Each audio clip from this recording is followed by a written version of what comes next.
Welcome to Real Judaism with Rabbi Ari Klapper. Unfiltered wisdom for Jewish life. המשמוש הוא החקירה אפילו במעשים הטובים עצמם לחקור לראות היש בעניונים איזה פנייה אשר לא טובה או איזה חלק רע שיצטרך להסיר ולברר. This is a little bit of a harder avodah, because a lot of times we are doing good things. We're doing mitzvahs. But when you look into the mitzvah, are we doing the mitzvah the way the mitzvah is supposed to be done, or are we not doing the mitzvah the way it's supposed to be done? Are we doing it with the right kavanahs, or are we not doing it with the right kavanahs? Let's take, for example, getting drunk on Purim. Be'ez Hashem, if there's a ratzon, it sounds like one of the guys is putting together that we'll have the pre-Purim drinking share. Well, let's take just for a second drinking on Purim. Drinking on Purim is one of the most misunderstood mitzvahs, chiyuvim, however you want to put it, most misunderstood concepts in Judaism. People will look at it in two different extremes. We'll look at it as, wow, I can do this, it's disgusting, it's a terrible thing. Or people will look at it as it's a heter just to get totally wasted and act like an animal. So either one of those things is not the right way of looking at it. So this is where we can see that a person might say, what do you mean? I'm doing a mitzvah. And when you look at the mitzvah, it doesn't really look like such a mitzvah. It's not like such a it doesn't have, the qualities. It's not a quality. What's going on over here? What is this? So the way this comes out, the way this works is that we have to look into what we're doing, and we have to see, am I really doing this mitzvah or the way that it's meant to be done? Or am I just trying to take advantage of it to do whatever I want? Well, that's what it means. You have to feel your mitzvahs. You have to feel, what am I doing over here?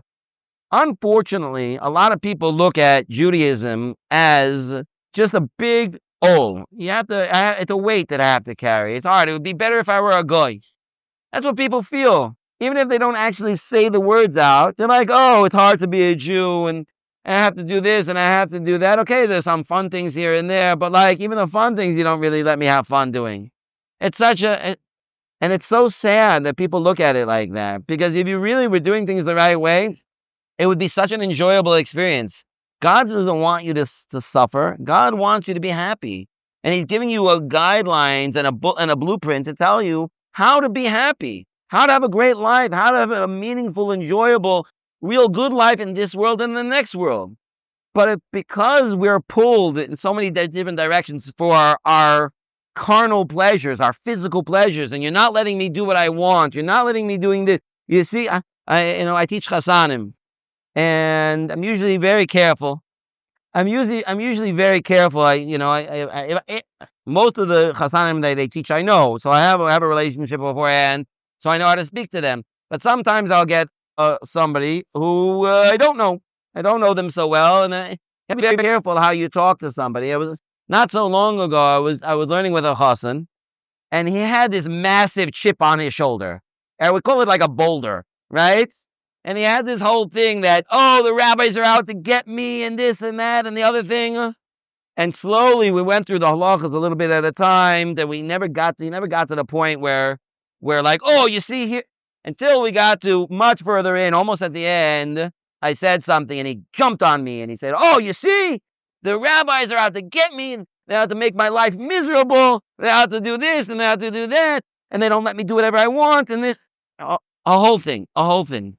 What you see from that is that, what am I doing this for? What am I keeping all the mitzvahs for? I'm keeping them all for myself, so if I'm doing it for the right reasons, not only will I have the right thing, but I'll actually be happier.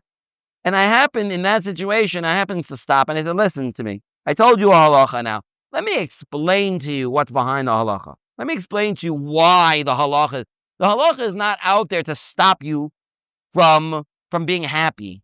The halacha has a real to'elis to it. Let me explain it to you. And I explained it to him, and he said, okay, I accept now. He did. Baruch Hashem, he was self-aware and self-honest, that he was willing to accept once he understood what was behind it, so he was able to say, okay. But that's what we have to do. This is what the Mesilas Yesharim is saying, that a person is supposed to stop and think, what is the reason why I'm doing this? And the first step is always the hardest, because I don't want to give up on the things that I want. I want this, I want that. I don't want to give up on that. I don't want to give up on that.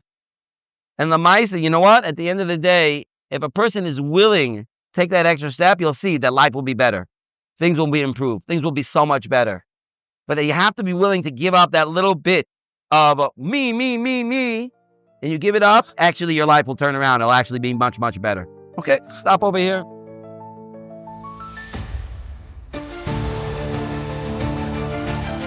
Thank you for joining Real Judaism, where we explore Torah's wisdom for real life. Created by J Foundations and produced by Ellie Podcast Productions.